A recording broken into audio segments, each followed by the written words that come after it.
दुनिया के अक्सर होटलों में कमरा नंबर 420 नहीं होता। इसकी बहुत दिलचस्प वजह सामने आई है। 420 का हिंसा पाकिस्तान ही नहीं, दुनिया भर में बदनाम है।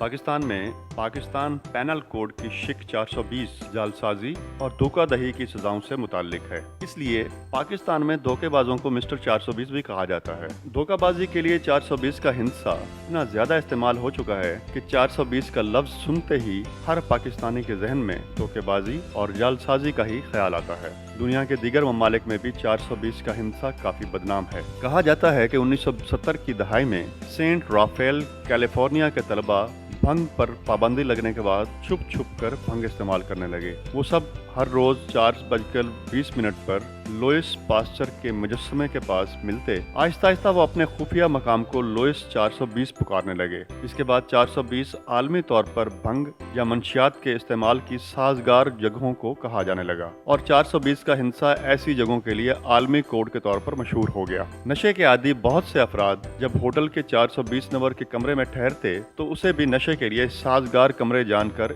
मंशियात इस्तेमाल करने लगे। इस सूरत हाल पर काबू पाने के लिए बहुत से ममालिक के बहुत से होटलों ने कमरा नंबर 420 खत्म कर दिया। कुछ होटलों में 420 को 419-1 लिखा जाने लगा तो कुछ में तमाम हिंसों को फासले पर रखकर 420 लिखा जाने लगा। एक होटल के एक मंजिल पर 401 से 419 तक कमरे हैं तो दूसरी मंजिल पर 421 से 434 तक। एक होटल का कहना है कि उसके कमरा नंबर 420 की साइन प्लेट को इतनी ज्यादा बार चोरी किया गया है कि अब उन्होंने दरवाजे की लकड़ी पर ही 420 खुदवा दिया है।